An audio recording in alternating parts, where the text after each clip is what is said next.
The Last Thing He Told Me by Laura Dave. What don't you want to remember? I go inside honoring Bailey and a request to be left alone. I have no desire to push her. I have no desire to demand she come inside. She's confused and angry, wondering if her father is who she thinks he is, wondering if she can still trust in the person she has always known him to be. Stable, generous, hers.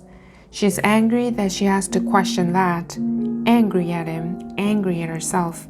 It is a feeling I can relate to. Protect her. But from what? From what Owen was involved in at the shop? From what he let happen there? Or does Owen want Bailey protected from something else? Something I can't see yet? Something I don't want to see yet? I pace back and forth in my bedroom. I don't want to antagonize Bailey, but I feel an urgent need to pull at any thread I can find. It's all I can think to do. To reconsider, to ask her to consider our foggy, gentle memories of Owen. To juxtapose them against these last 24 hours. Where do they meet? Suddenly, one way they meet comes firing back. Austin. Something else I know about Austin and Owen. Shortly before I moved to Sausalito, I was offered a job there. A movie star who lived there was redoing her house, a ranch house on West Lake Drive, hugging Lake Austin. She wanted help getting rid of her ex-husband's aura. Her ex-husband had loved everything modern and hated anything rustic.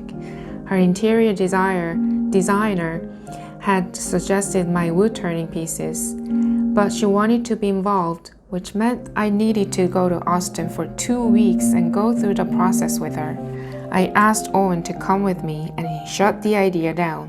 He was upset that I want to go anywhere that would delay my move to Sausalito, that would delay us beginning our lives together in the real way that we had planning for.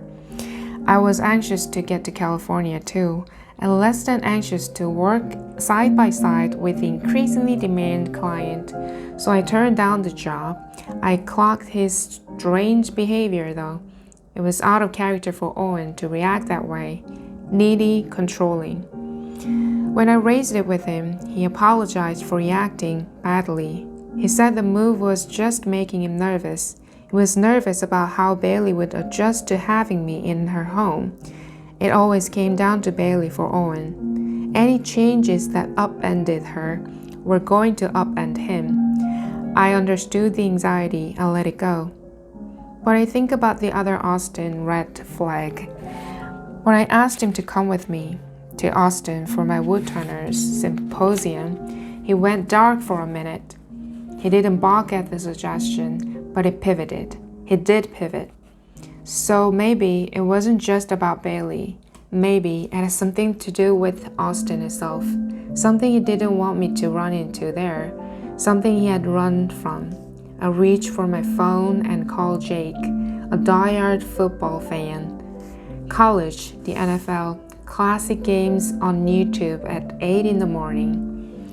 It's late where I am, he says instead of hello. What can you tell me about the Austin football stadium, I say. I can tell you it's not called that, he says. Do you know anything about their football team? The Longhorns? What do you want to know? Their colors? Why? I wait. He sighs. Orange and white, he says. You positive? Yes, burnt orange and white. Uniforms, mascot, goalposts, the end zone, the entire stadium. It's midnight. It's after midnight. I'm sleeping. Why are you asking? Can't seem to tell him the truth, which sounds crazy. The U.S. Marshal who showed up at our house is based out of there. Bailey remembers being there, maybe, and Owen got weird about the idea of us going there 2 different times. 2 different times I can now recall. I don't want to tell him that Austin is all I have. I think of my grandfather. If he were alive and sitting here with me, I could tell him. He wouldn't think I was crazy. He'd just sit there and help me go through it all until I figured out what I needed to do.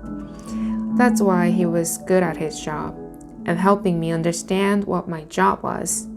The first lesson he ever taught me was that it wasn't just about shaping a block of wood into what you wanted it to be, that it was also peeling back to seeing what was inside the wood, what the wood had been before. It was the first step to creating something beautiful, the first step to making something out of nothing. If Owen were here, he would understand that too. I could tell him too. He would look at me and shrug. What do you have to lose? He would look at me and see it, what I'd already decided. Protector. Jake, I'll call you back, I say. Tomorrow, he says. Call me back tomorrow. I hang up and I go back outside.